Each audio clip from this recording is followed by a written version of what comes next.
창세기 17장 9절에서 10절의 말씀입니다. 함께 한 목소리로 읽겠습니다. 시작. 하나님이 또 아브라함에게 이르시되 그런즉 너는 내 언약을 지키고 내 후손도 대대로 지키라. 너희 중 남자는 다 할례를 받으라. 이것이 나와 너희와 너희 후손 사이에 지킬 내 언약이니라. 아멘. 할렐루야. 오늘 이 저녁 예배 자리에 나오신 모든 주양의 성도 여러분들을 주님 이름으로 사랑하고 축복합니다. 우리 옆에 있는 분들, 앞뒤에 있는 분들 함께 인사 나눌까요? 사랑합니다. 축복합니다.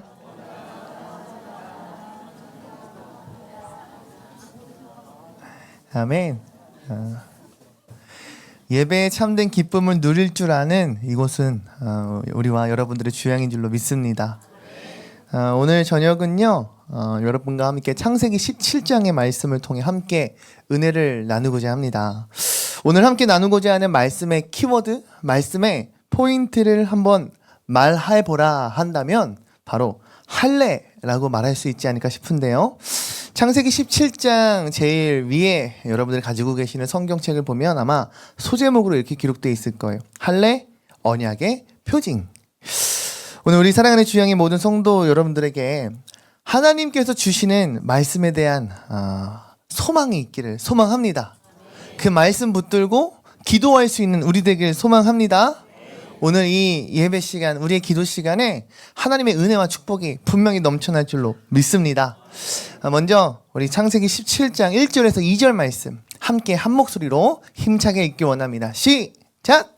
아브라함이 99세 때에 여호와께서 아브라함에게 나타나사 그에게 이르시되 나는 전능한 하나님이라.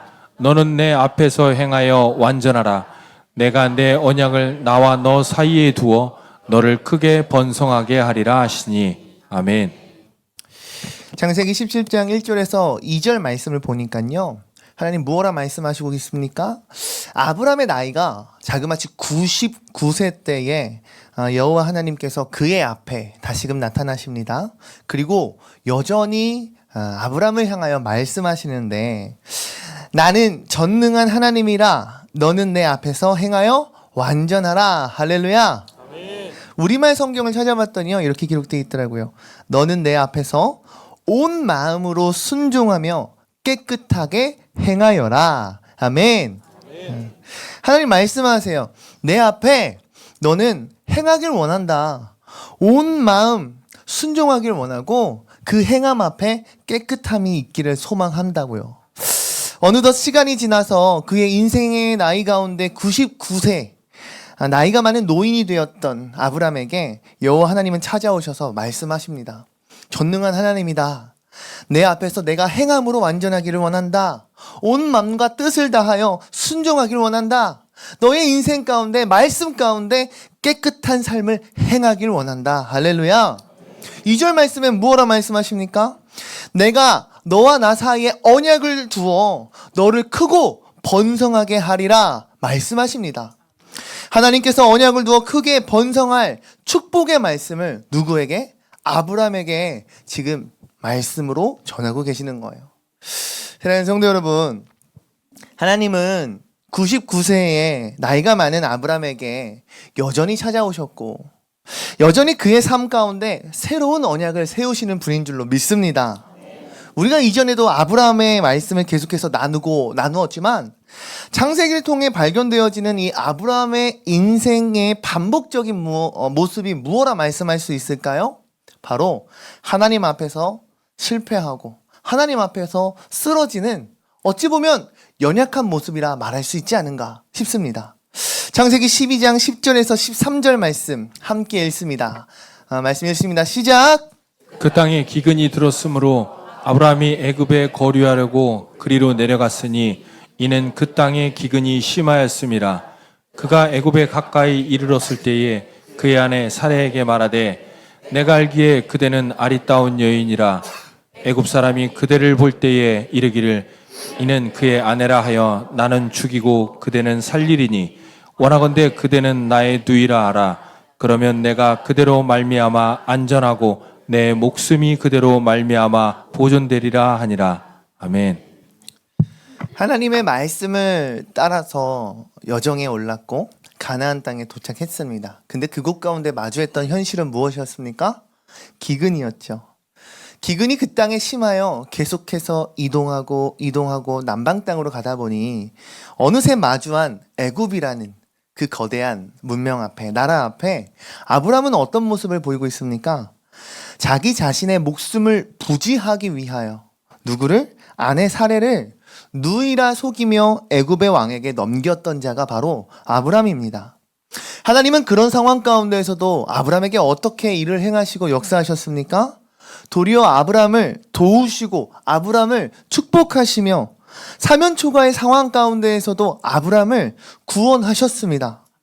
창세기 15장에서 아브라함을 향하여 하나님께서 언약을 세우시는데 무엇라 말씀하십니까? 하늘을 우러러 무뼈를 셀 수 있나 보라. 너의 자손이 이와 같으리라. 할렐루야. 이런 어마어마한 축복의 말씀을 언약으로 세우시더라고요. 하나님께서 아브라함을 향해 계속해서 사랑으로 축복하시며 언약을 세우시는 모습을 우리가 지속적으로 반복적으로 발견할 수 있다는 거죠. 아브라함을 향한 이러한 하나님의 마음은 진짜인 것 같아요. 아브라함을 정말 진솔하게 아끼시고 사랑하시고 보살피시는 것 같습니다. 그런데 하나님의 이러한 진솔한 마음 앞에, 진짜 사랑 앞에, 하나님의 돌보심과 그 손길 앞에 아브라함은 어떤 모습을 보입니까? 우리 창세기 16장 1절에서 4절 말씀 함께 읽습니다. 시작. 아브라함의 아내 사레는 출산하지 못하였고 그에게 한 여종이 있으니 애굽 사람이요 이름은 하갈이라. 사레가 아브라함에게 이르되 여호와께서 내 출산을 허락하지 아니하셨으니 원하건대 내 여종에게 들어가라. 내가 혹 그로 말미암아 자녀를 얻을까 하노라 하매 아브라함이 사레의 말을 들으니라. 아브라함의 아내 사레가 그 여종 애굽 사람 하갈을 데려다가 그 남편 아브라함에게 첩으로 준 때는 아브라함이 가나안 땅에 거주한 지 10년 후였더라.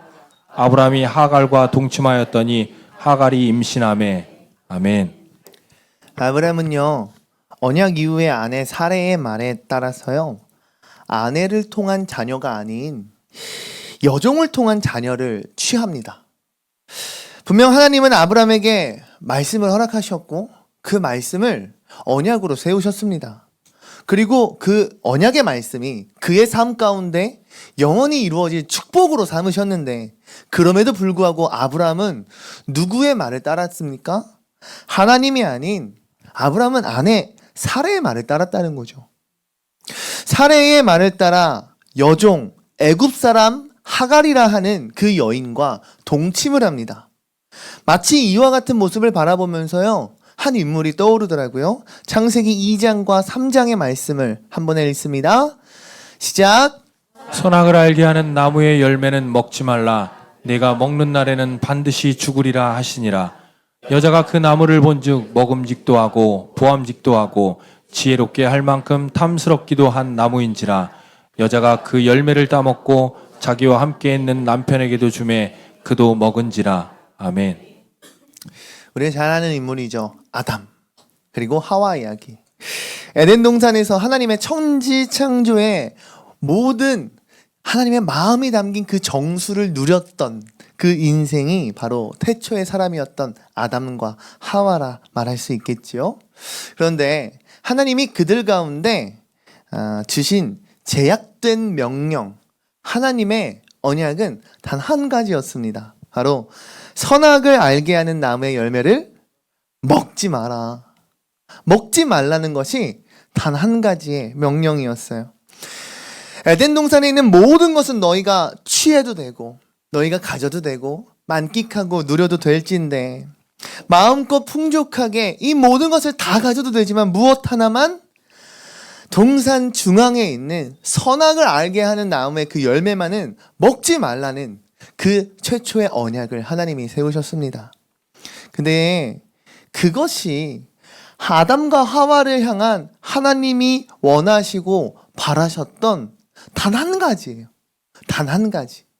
선악을 알게 하는 나무를 먹으면 죽을 거야. 그러니 먹지 않았으면 좋겠어 라는 그 말씀이 하나님 진짜 원하고 바라셨던 한 가지라고요. 그런데 그들의 모습, 특별히 아담의 모습이 어떠했습니까, 여러분? 그 나무를 본즉 먹음직도 하고 보암직도 하고 지혜롭게 할 만큼 탐스럽더라. 그들의 마음 가운데 탐욕이 들기 시작합니다. 그들의 마음 가운데 하나님의 말씀보다 더한 의심이, 하나님의 말씀보다 더 커지는 취하고 싶은, 가지고 싶은 욕망이 일기 시작해요. 여자가 그 열매를 따먹고 자기와 함께하는 남편에게도 주매. 어떻게 됩니까? 그도 먹은지라. 여러분, 성경은 기록하고 있어요. 뭐라고요? 여인이 주는 그 열매, 먹으면 정령 죽으리라 한 그 열매를 누가 먹었습니까? 그와 함께하는 남편인 아담이 먹었다고요. 여러분, 때로는 아내가 주는 것도 한 번쯤 생각하고 먹어야 되는. 조정원 집사님 왜 이렇게 막 여러분,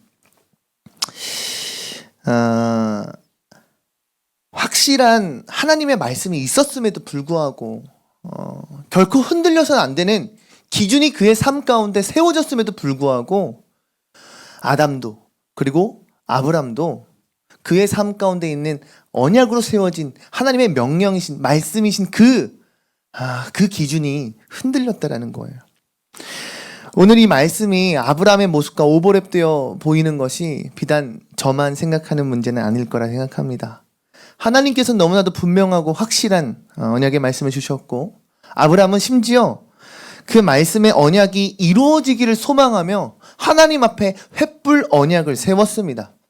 그런데 그럼에도 불구하고 아담은 내가 먹는 날에 정령 죽으리라 하시는 말씀 앞에 선악과를 취하였고, 아브람 또한 하늘의 무뼈를 보라, 너의 자손이 저 별과 같이 셀 수 없게 될 것이다 라는 그 축복의 언약의 말씀을 앞에 두고 아내의 말을 따라 애굽 사람 하갈, 이 여종과 동침을 하게 됩니다.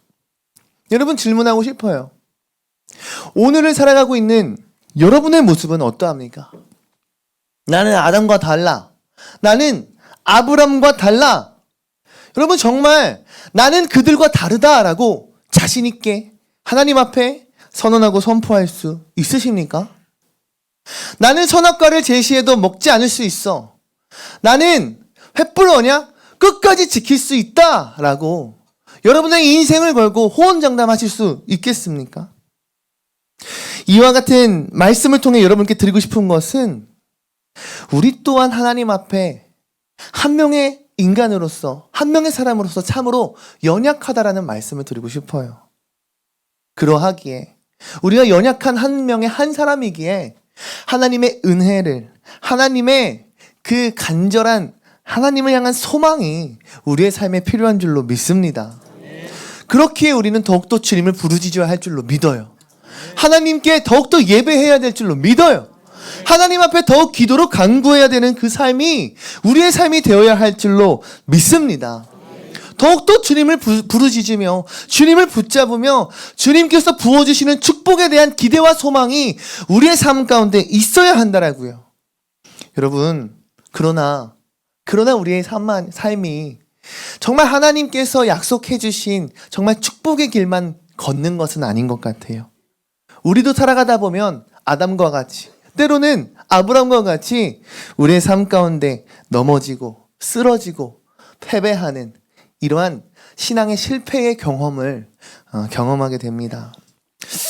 예전에 제가 한 교회 교육전도사로 있을 때, 그때도 수련회를 준비하고 있었습니다. 근데 그때 이제 청년들한테 막 전화를 돌렸어요. 같이 여름 수련회 가자고 말이죠. 그러던 중에 한 여자 청년이 저를 찾아왔어요. 수련회 가기 싫다라는 거예요. 그 청년은 교회에 신실하게 신앙생활을 하시는 부모님이 계시고, 그 부모님은 다 교회 중직자셨고, 그리고 그 청년 또한 오랫동안 누구보다 열심을 다해서 어렸을 때부터 신앙생활을 해오던 청년이었습니다. 그런 청년의 고백이 전도사님, 전 수련회 가기 싫어요. 개인적으로 매우 당혹스럽더라고요. 근데 그 청년이 울면서 저에게 수련회를 가기 싫은 이유를 말해주는데 마음이 참 아프더라고요. 수련회에 가면 자기도 좋을 것을 안대요. 거짓말 아닙니다. 주작 아닙니다, 여러분. 수련회 가면 자기도 자신이 은혜 받을 걸 안대요. 누구보다 열심히 앞자리에서 들고 뛰며 방방 뛰면서 찬양할 것도 알고요. 분명히 하나님의 말씀이 믿어지고 하나님의 말씀에 은혜 받을 것도 알고요. 기도의 자리에서 누구보다 큰 목소리로 뜨겁게 부르짖으며 불타오를 것 자기 자신도 안 돼요. 근데 문제는 무엇이겠습니까? 자신의 삶으로 돌아왔을 때, 수련회가 끝나고 다시금 자신의 삶으로 나와왔을 때 대학교 친구들이 자신에게 권하는 술자리, 자신에게 권하는 그 술잔을 도무지 거부하지 못할 것 같더래요. 반복적으로 실패되는 자신의 그 무너져가는 신앙의 모습, 그 모습 때문에 자신의 죄책감에 눌리고 눌려서요, 수련회에 가기 싫다라고 고백하더라고요. 그런 자신이 너무나도 싫었대요. 너무나도 두려웠대요. 그런 이유로 눈물 흘리며 수련회 가기 싫다라고 저한테 고백을 하더라고요. 사랑하는 성도 여러분, 과연 이 이야기가, 이와 같은 고백이 비단 그 청년의 고백만일까요? 우리들의 삶에도 여전히 불안정하고 여전히 하루하루를 버티며 살아내는 우리들의 삶 또한 이와 마찬가지라 말할 수 있지 않을까요? 아담과 같이 정령 먹으면 죽으리라 말씀하신 그 태초의 언약의 말씀을 어기는 나의 모습에 좌절하고, 아브라함과 같이 하늘의 뭇별과 같이 너의 자손 너를 민족의 복의 근원으로 삼겠다라는 그 축복의 언약의 말씀을 횃불을 더하며 하나님께 각을 뜨며 올렸던 나의 그 다짐, 정말 깍지 끼고 하나님께 약속하고 약속했던 그 약속을 지키지 못하는, 결국에는 애굽 사람 하갈이라는 그 여종과 동침하게 되는 그런 연약하고 불안정한 모습이 저와 여러분들의 삶이 아닐까요? 오늘 창세기 17장의 말씀이 저를 비롯한 우리 주양교회 모든 성도들에게 큰 위로의 말씀, 그리고 믿음의 말씀, 그리고 능력의 말씀이 되고 간절히 바랍니다. 제가 소망하는 것은 이 말씀이 우리의 인생이 실패한 인생이다 라고 생각되는 그 모습, 우리의 넘어지고 쓰러지고 좌절할 수밖에 없는 그러한 인생의 상황 가운데 놓였을 때 우리 주님께서는 나보다 먼저 늘 우리를 찾아오시고, 나보다 먼저 우리에게 말씀을 거시며, 나보다 먼저 우리에게 사랑으로 역사하신다라는 사실입니다. 할렐루야. 아담아, 내가 어디 있느냐? 아담아, 내가 너를 만나러 왔다. 내가 어디 있느냐라고 말씀하시는 분도 우리 여호와 하나님이십니다. 내가 너와 나 사이에 언약을 두어 너에게 큰 축복의 말씀을 두리라. 내가 크고 번성하게 하리라 말씀하신 분도 우리 여호와 하나님인 줄로 믿습니다. 오늘 이와 같은 여호와 하나님의 말씀 가운데 여러분에게 동일하게 하나님 역사하실 줄로 저는 믿습니다. 여러분, 우리 하나님은 사랑이십니다. 사랑으로 역사하시는 분이 바로 우리의 하나님이신 줄로 믿습니다. 하나님은 사랑으로 우리를 찾아오셨어요. 우리 창세기 17장 9절에서 11절 말씀도 함께 읽겠습니다. 시작. 하나님이 또 아브라함에게 이르시되 그런즉 너는 내 언약을 지키고 내 후손도 대대로 지키라. 너희 중 남자는 다 할례를 받으라. 이것이 나와 너희와 너희 후손 사이에 지킬 내 언약이니라. 너희는 포피를 베어라. 이것이 나와 너희 사이의 언약의 표징이니라. 아멘. 사랑의 하나님께서 아브라함에게 찾아오셔서 새로운 언약을 세우시며 하시는 말씀이 이러합니다. 너는 내 언약을 지키고 너의 후손도 대대로 이것을 지켜라. 그리고 10절에 너희 중에 남자는 다 할례를 받으라. 나와 너희 그리고 후손 가운데 지킬 언약이라. 하나님께서 무엇을 언급하십니까? 할례를 받을 것을 언급하세요. 하나님께서 할례라고 지켜야 할 언약을 새로 세우셨습니다. 11절 말씀해 보니 표피를 베어라. 이것이 언약의 표징이니라. 할렐루야. 하나님께서 언약의 표징으로 무엇을? 할례를 삼으셨다라고 성경은 기록하여 우리에게 말씀하고 있습니다. 다시 말해 하나님은요 아브람과 세우신 언약을 누구까지? 아브람뿐만 아니라 아브람의 가족들, 아브라함의 식솔들, 아브라함의 후손까지도 이 언약을 지키시길 원하고 바라시며 말씀을 명령하셨어요. 결국 할례가 뭐예요, 여러분? 성경을 보았더니 표피를 벤다라는 것이 무엇입니까? 주석을 찾아보니까요, 오늘 말로 포경수술을 말합니다. 프리즘 친구들한테 이 설교를 할 때 포경수술이라 말해주면 다들 웃을 줄 알았는데 여러분과 똑같은 반응이었어요. 깍깍거리면서 민망할 줄 알았는데 전혀 그러지 않더라고요. 하나님께서 아브라함에게 할례를 받을 것을 말씀하시며 무엇라 말씀하시면 한 번 더 봅시다. 4절에서 8절 말씀 한 번 더 함께 읽습니다. 시작. 보라, 내 언약이 너와 함께 있으니 너는 여러 민족의 아버지가 될지라. 이제 후로는 내 이름을 아브라함이라 하지 아니하고 아브라함이라 하리니 이는 내가 너를 여러 민족의 아버지가 되게 함이니라. 내가 너로 심히 번성하게 하리니 내가 내게서 민족들이 나게 하며 왕들이 내게로부터 나오리라. 내가 내 언약을 나와 너 및 내 대대 후손 사이에 세워서 영원한 언약을 삼고 너와 내 후손의 하나님이 되리라. 내가 너와 내 후손에게 네가 거류하는 이 땅 곧 가나안 온 땅을 주어 영원한 기업이 되게 하고 나는 그들의 하나님이 되리라. 아멘. 함께 읽었던 4절에서 8절 말씀을 보면요, 아브라함의 이름이 변합니다. 그렇죠? 무엇으로 변합니까? 그렇죠. 아브라함에서 아브라함으로 변해요. 여러분, 이름이 변한다라는 것 어떤 의미를 가질 수 있다라고 예전에 얘기했죠? 그 사람의 뿌리, 그 사람의 중심, 이런 것이 이름이라 할 수 있다 말했는데, 그 사람의 근원이 담을 수 있는 것이 이름일진데, 이름이 바뀐다라는 것은요, 그 사람의 근본 자체, 그 본질 자체가 변한다라고 표현할 수 있지 않을까 싶어요. 그러니까 우리도 일제강점기 시대에 일본이 우리나라 백성들에게 행한 것이 창씨개명이죠. 한민족의 뿌리를 흔들기 위해 이름 자체를 바꾸려고 했습니다. 저는 아브라함이 아브라함으로 이름이 변하였던 것에 대해서 아브라함의 신분이 변했다라고 표현하고 싶어요. 여러분, 이름이 변한다라는 것은요, 그 사람의 신분이 변하는 삶이라 말할 수 있지 않을까요? 창세기 17장 15절에서 16절을 보면요, 하나님은 아브람뿐만 아니라 그 안에 사레의 이름까지도 변화시킵니다. 제가 읽을게요. 하나님이 또 아브람에게 이르시되 내 아내 사레는 이름을 사레라 하지 말고 사라라 하라. 내가 그에게 복을 주어 그가 내게 아들을 낳아주게 하며 내가 그에게 복을 주어 그를 여러 민족의 어머니가 되게 하리니 민족의 여러 왕이 그에게서 나리라. 할렐루야. 이제는 사레가 아니라 사라라는 거예요. 사레의 신분이 사라로 변한 거예요. 하나님께서 이들에게 무엇을 하고 계십니까? 복의 복을, 축복의 축복을 더하고 계시는 줄 믿습니다. 이들을 향하신 하나님의 그 깊은 사랑, 하나님의 그 한량없으신 그 깊으신 바다와 같은 그 마음을 여러분 느끼실 수 있겠습니까? 지난 설교에서 나누었듯이 아브라함의 이름은요, 집안의 큰 어른, 집안 가문의 아버지, 이런 이름이었다면 아브라함은 모든 민족의 아버지입니다.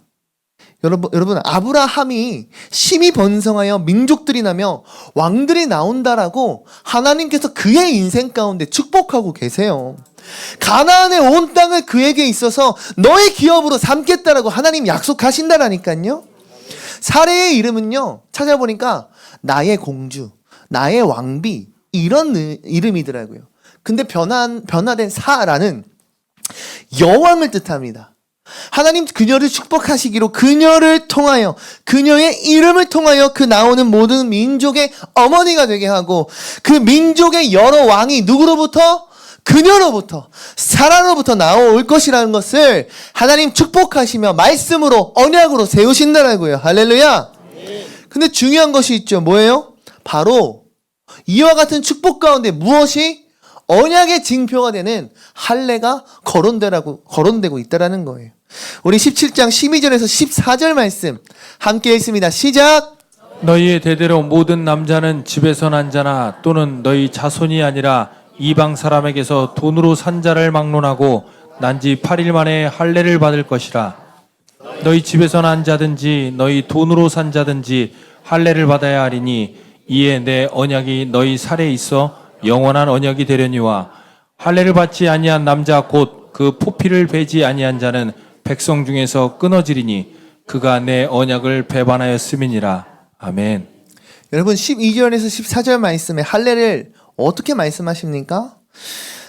대대로 모든 남자, 집에서 난 자, 자손이 아닌 이방 사람에게 돈으로 산 자까지 모든 사람을 막론하고 난 지 8일 만에 할례를 받으라 말씀하세요. 더 나아가 뭐라고요? 돈으로 산 종들까지 남자라 하면 다 할례를 받아야지만 영원한 언약이 성취되리라 말씀하십니다. 14절에는 무엇라 말씀하시냐면 할례를 받지 않은 남자, 할례를 받지 않은 사람은 어떻게 된다고 해요? 백성 중에서 끊어버리겠다라고 강력하게 말씀하세요. 다시 말해 포피를 베지 않은 자, 포경수술을 받지 아니한 남자, 언약을 끊어버리라. 왜? 언약을 배반했다라고 하나님 표현하십니다. 언약을 어겼기에, 말씀을 배반하였기에 하나님이 그를 끊어버리겠다 말씀하세요. 여러분, 지금 당장 아들을 가지신 부모님들 비뇨기과 예약해야 될까요? 오늘날 우리에게 할례라는 것이 과연 어떤 의미를 가질 수 있을까? 함께 깊이 묵상해 보길 원해요. 오늘 이 할례라는 이 말씀, 이 컨텐츠를 우리가 어떻게 받아들이고 우리의 삶 가운데, 우리의 신앙 가운데 적용시켜야 할까요? 저는 이렇게 가고 싶습니다. 마태복음 1장 23절 말씀 함께 읽습니다. 시작! 보라 처녀가 잉태하여 아들을 낳을 것이요 그의 이름은 임마누엘이라 하리라 하셨으니 이를 번역한즉 하나님이 우리와 함께 계시다 함이라. 아멘. 할렐루야. 아멘. 여러분, 표징이라는 뜻을 찾아봤더니 사전적 의미가 이렇습니다. 겉으로 드러날 수밖에 없는 두드러진 특징을 표징이라고 해요. 뭐라고요? 네. 겉으로 드러날 수밖에 없는 아주 분명하고 확실하고 두드러진 특징이 바로 표징입니다.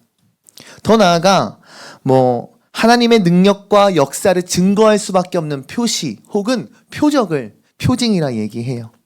신약 시대를 살아가고 있는 우리에게 두드러지게 드러날 수밖에 없는 특징을 말하라면 무엇을 여러분들은 말할 수 있겠습니까? 보라, 처녀가 잉태하여 아들을 낳을 것이요 그의 이름을 임마누엘이라 하리라. 할렐루야. 여러분, 임마누엘 뜻 무엇이라 고백합니까? 하나님이 우리와 함께 계시다. 할렐루야. 하나님이 우리와 함께 계시다. 할렐루야. 바로 우리의 언약의 표징은요, 오늘날을 살아가고 있는 우리의 삶 가운데 두드러지게 특징적으로 나타나야만 해야 할 것은요, 다른 무엇 아닌 임마누엘이신 우리 주 예수 그리스도인 줄로 믿습니다. 베드로전서 3장 18절 말씀 함께 읽겠습니다. 시작! 그리스도께서도 단번에 죄를 위하여 죽으사 의인으로서 불의한 자를 대신하셨으니 이는 우리를 하나님 앞으로 인도하려 하심이라. 육체로는 죽임을 당하시고 영으로는 살리심을 받으셨으니. 아멘. 사랑하는 성도 여러분, 외람된 말씀이지만 여러분, 할례를 받은 자는요 결코 정상적으로 걸을 수가 없어요. 진짜예요, 여러분. 이건요 나이를 막론하고 모든 남자에게 동일하게 나타나는 두드러진 표징입니다. 돈가스 먹으러 가자는 엄마의 손을 잡고 가는 어린아이도요 결코 걸어 나올 수 없고요, 아빠가 고래 잡으러 가자라고 낚시하러 가자고 속아서 비뇨기과에 방문한 친구도 결코 돌아올 수 없어요. 그 바지에요 종이컵을 끼고 나올 수밖에 없어요. 누가 봐도 저 친구는 할례 받은 자구나 드러날 수밖에 없더라고요. 바지가 툭 튀어나와서 걷지 못하고 비뇨기과를 나온다? 그 사람이 무엇을 했는지, 지금 어떤 상황인지 겉으로 두드러지게 드러나는 특징이 될 수밖에 없어요. 여러분, 예수 그리스도께서 이 땅에 무엇을 하기 위해 임마누엘 하나님으로 우리에게 오셨다라고 성경은 말하고 있습니까? 그가 무엇을 위해 십자가에 달려 죽으신 것입니까? 그가 무엇을 위해 죽음을 이기시고 죽음과 사망을 이기시고 부활을 이루신 것입니까?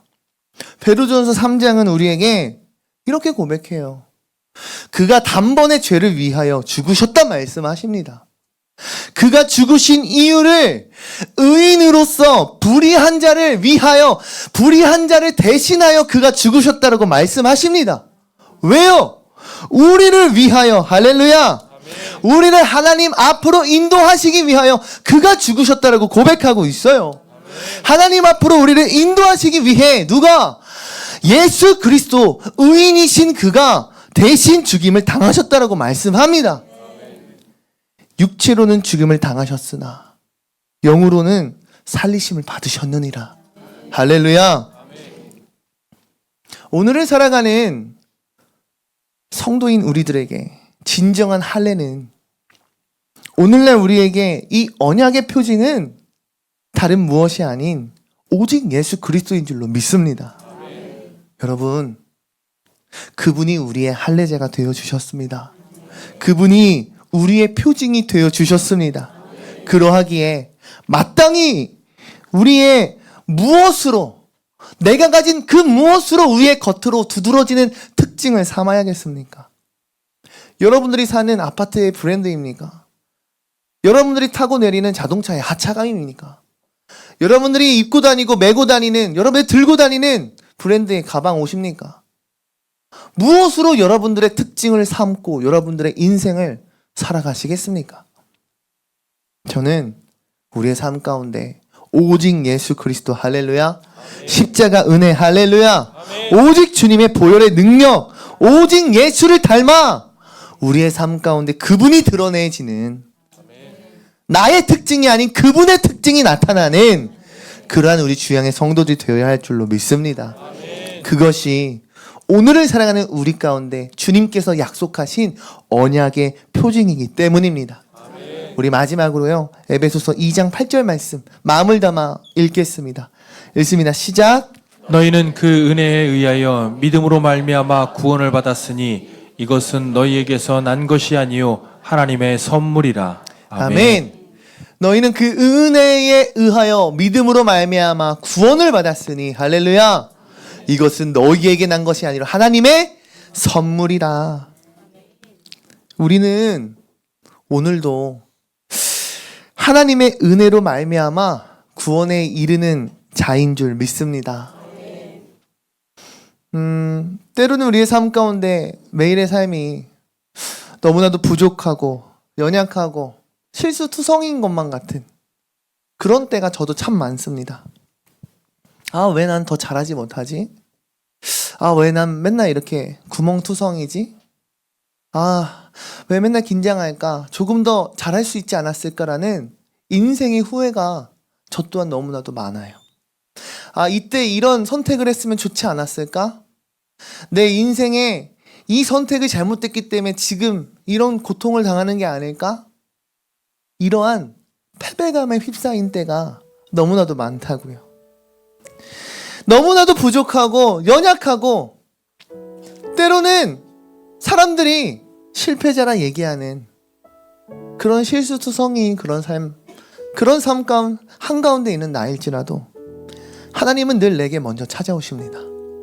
하나님 날 찾아오셔서 나를 향하여 말씀하여 주세요. 말을 걸어주세요.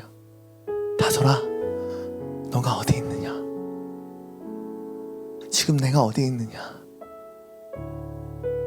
다솔아, 저 밤하늘의 별을 보아라. 밤하늘에 있는 저 무별을 바라보아라. 저 수많은 별, 저 셀 수 없는 별과 같이 내가 너를 들어 사용하리라.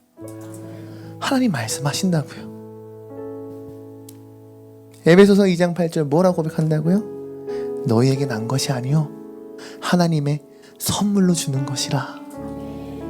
여러분, 이와 동일한 은혜가 우리 주영의 모든 성도들에게 있을 줄로 믿습니다.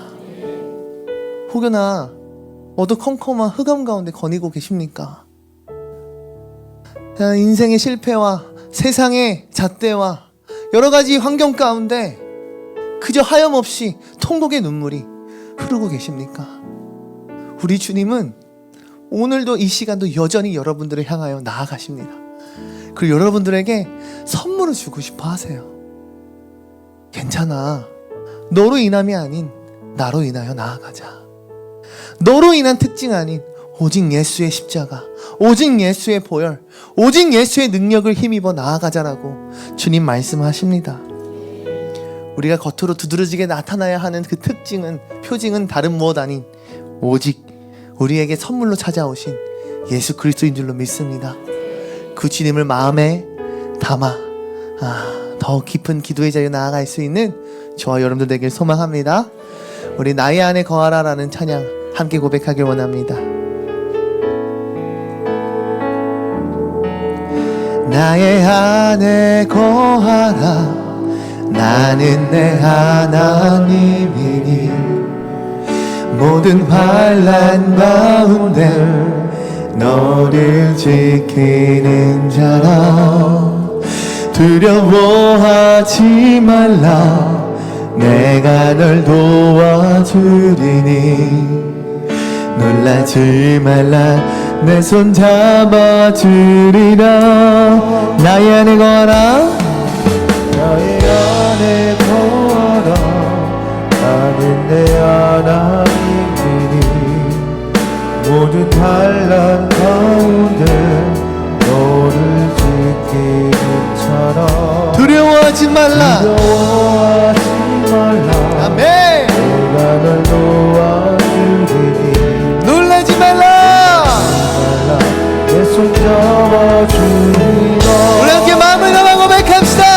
내가 너를 지명하여 불렀나니 너는 내 것이라. 내 것이라. 너의 하나님이라. 내가 너를 보배롭고 존귀하게 여기노라. 너를 사랑하는 내 여호와라. 내가 너를 지명하여 불렀나니 너는 내 것이라. 내 것이라. 너의 하나님이라. 내가 너를 보배롭고 존귀하게 여기노라.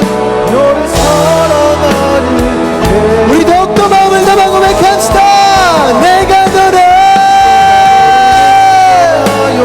불렀다. 너는 내 것이라. 내 것이라.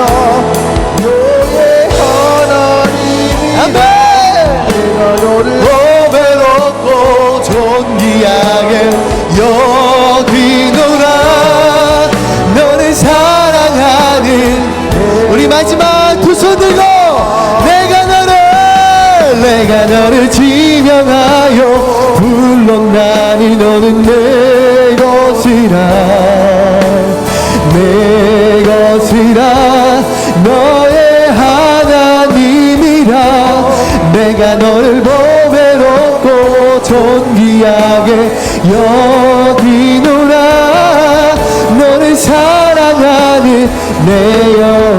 우리 기도의 자리로 나갑니다. 내가 너를 불렀나니 너는 내 것이라. 내 것이라. 너의 하나님이라. 내가 너를 보배롭고 존귀하게 여기노라. 너를 사랑하는 우리 한 번 더 마지막 내가 너를